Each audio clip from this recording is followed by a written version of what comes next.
One city developers की एक और शानदार पेशकश। जहांगीर पीर दरगाह से 2 किलोमीटर पहले आबादी के बीचों बीच गांव से लगा हुआ वेंचर। फी गज सिर्फ 5। सुप्रीम कोर्ट ने जुमेरात को कर्नाटक के हिजाब पर पाबंदी के मामले में एक फैसला सुनाया, जिसमें एक जज ने 15 मार्च के हाईकोर्ट के हुक्म को बरकरार रखा, जिसमें पाबंदी की तौसीख की गई थी, और दूसरे ने हाईकोर्ट के फैसले को एक तरफ रखते हुए हिजाब पहनने को चॉइस ऑफ मैटर करार दिया था। 2 जजों की बेंच के अपने नुक्ते नज़र में तकसीम होने के बाद इस मामले को मुनासिब हिदायत के लिए Chief Justice of India U U Lalit के सामने रखने की हिदायत दी गई, जहां जस्टिस हेमंत गुप्ता ने कर्नाटक हाईकोर्ट के फैसले को चैलेंज करने वाली अपीलों को खारिज कर दिया। जस्टिस सुधांशु धोलिया ने इन्हें इजाजत दे दी। जस्टिस धोलिया ने 5 फरवरी के हुकूमती हुक्मनामे को मनसूख कर दिया और पाबंदियों को हटाने का हुक्म दिया।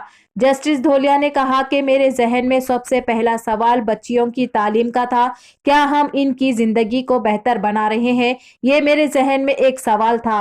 मेरे फैसले का बुनियादी जोर ये है कि जरूरी मजहब अमल का पूरा तस्वुर तनाज़े के लिए जरूरी नहीं था। हाईकोर्ट ने गलत रास्ता इख्तियार किया। ये बिलाखिर मैटर ऑफ चॉइस और आर्टिकल 14 और 19 का मामला है, जहां दूसरे जज हेमंत गुप्ता ने कर्नाटक हाईकोर्ट के हिजाब पर पाबंदी के फैसले को बरकरार रखा और इन्होंने कहा कि मैंने अपीलों के खिलाफ तमाम सवालात का जवाब दे दिया है। मैं मुस्लिम लड़की की जानिब से क्लासरूम में हिजाब की इजाज़त देने की अपीलों को मुस्तरद करने की तजवीज़ पेश कर रहा हूँ। 2 जजों के फैसले में तकसीम की वजह से अब ये मामला Chief Justice of India U U Lalit को भेज दिया गया है कि वो फाइनल वर्डिक्ट सुनाने के लिए 3 या 4 बेंच के जज बनाए। कि suspending students based on their consciously held religious belief violated the constitution. तो हम तो ये उम्मीद कर रहे थे कि आज रेजोल्यूशन हो जाएगा, मगर एक सुप्रीम कोर्ट के जज का जजमेंट हिजाब के फेवर में आया है और जो हाईकोर्ट का जजमेंट था, मेरी राय में it was bad in law, bad in terms of it contents, और it had misuse Quranic commentaries and translation. This has serious ramification, should not have been allowed. ये जो कर्नाटका की मुस्लिम लड़कियां हिजाब पहन रही हैं, इसलिए पहन रही हैं क्योंकि कुरान में अल्लाह सुब्हानहू तआला ने उनको ये कहा है, हुक्म दिया है, और वो इसलिए पहन रही हैं कि कुरान में अल्लाह ने कहा है। तो बीजेपी ने गैर जरूरी तौर पर इसको एक मसला बनाया, इसको बैन किया और खामखा एक रक्कस क्रिएट किया गया है। तो ये मेरी इनिशियल राय है।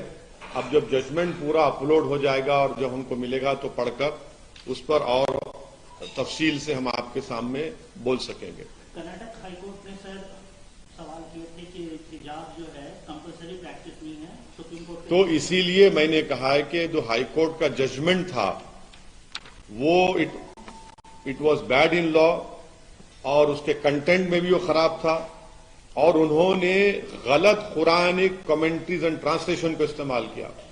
अब कुरान की एक आयत है, ला यखरा फिद दीन, के दीन में कोई जोर जबरदस्ती नहीं है। वो हिजाब के लिए इस्तेमाल नहीं हुई थी, वो रिलीजन के एक्सेप्टेंस में इस्तेमाल हुई थी। उलमा इकराम ने कहा तो आपने उसको हिजाब पे डाल दिया। तो इसीलिए हमने कह रहे हैं कि वो गलत था। वो ऑनरेबल जजेस ने वो गलत मिसयूज किया, बल्कि कुरानिक कमेंट्रीज और ट्रांसलेशन को। और उस जजमेंट में कहा गया कि स्कूल एक प्रिजन है, स्कूल एक मिलिट्री कैंप है, कैसा होगा बताइए। तो इसलिए वो मेरी राय वो है उस कर्नाटका हाईकोर्ट के 3 जजेस बेंच की। उसमें तो तीनों जजेस ने हिजाब को कहा कि जरूरत नहीं है। यहां पर सुप्रीम कोर्ट ने दो ऑनरेबल जजेस ने डिफर किया है, मगर एक जज धूलिया साहब ने हिजाब के फेवर में जजमेंट दिया है। सर अगर हम बात करें कि अब आपका टाइम चल जाएगा, फिर वो सोच लीजिए फिर आप। ठीक है, इंग्लिश में बोल दें सर छोटा सा। नहीं हो गया, आप चलिए करेंगे लाइव के लिए। हाँ, लाइव के लिए के सब खत्म हो। इनिशियल रिमार्क्स बोल दिया हमें। कौन पहले इन कर लें तो पहले चलो। हाँ, उसके बाद नहीं बच्ची को। हाँ, अरे आप लास्ट में आप